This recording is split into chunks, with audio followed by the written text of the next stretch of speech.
Alright people, if this one is the first time when you come across this video, I beg make you do it to subscribe. And if you subscribe, don't forget to like, share, and always comment. We could know what you always think concerning the matter with the arising. As we talked about before, so many things they happen for the world. So it good make we dey informed so that we know good day deformed. My people, on today's news, want to talk about wetin dey happen for Osun State. Not be small thing dey happen for Osun State. Students don't gather up the protest for Osun State. Academic Staff Union of Polytechnic Ire chapter don suspend academic activities. They say they don't want when anybody they come school.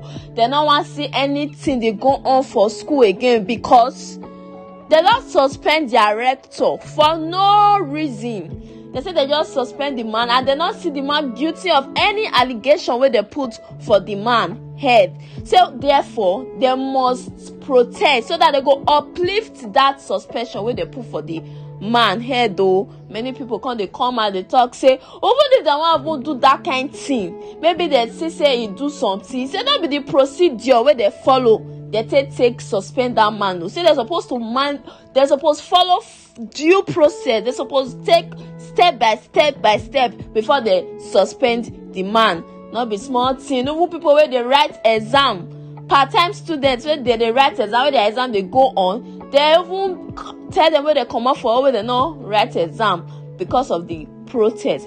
Now the governor of Osun State, Mr. Adeleke, don't come and say make them not allow opposing party use them. So make them calm down. He go look into the case to know wetin cause all this issue. He go try investigate. So make sure say things go well for the school. Say make everybody go back to their place of assignment, so where they resume duty, where they not protest again. Say make them calm down. He go look into the matter. My people, now the matter we see there. Now the matter we see they go on. So I want to show on the video. Make una watch how the protests go. Make una watch this video to the end.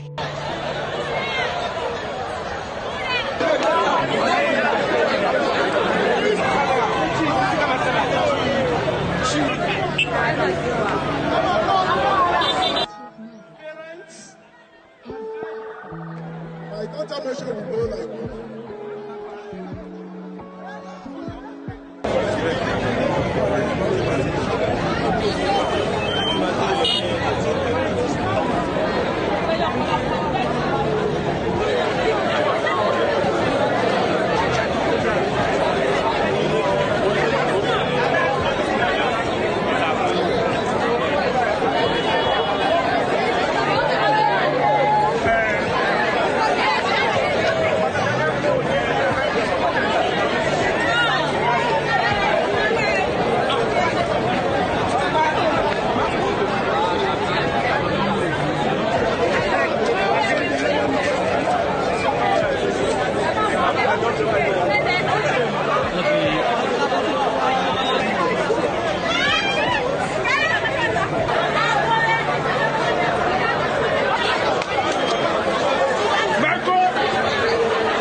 suspended for financial recklessness, misappropriation, and corruption.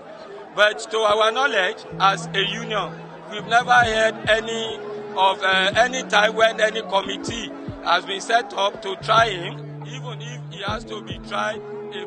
Normal procedure, proper procedure has to be followed.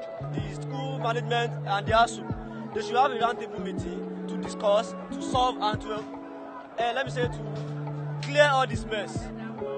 And as it stands, the students are maintaining peace. Nothing has happened on campus, and with the student union, we are trying our best to maintain peace, and we continue doing that. this has stopped our exam and our academic pursuit. And it won't do well for the students. So we'd like to appeal to the state government and the management to come to a decision as fast as possible. So government has no interest of the government in that place is to make this crisis-free institution. That is what it is. My people, open I don't watch the video now. Don't see how the protest they go. So far so good. It was a peaceful protest. But it go good where the governor of the state attend to the matter sharply, so that it no go lead to another thing. Make it just attend to the matter now as the matter just there arising, so that everywhere go dey peaceful again and calm.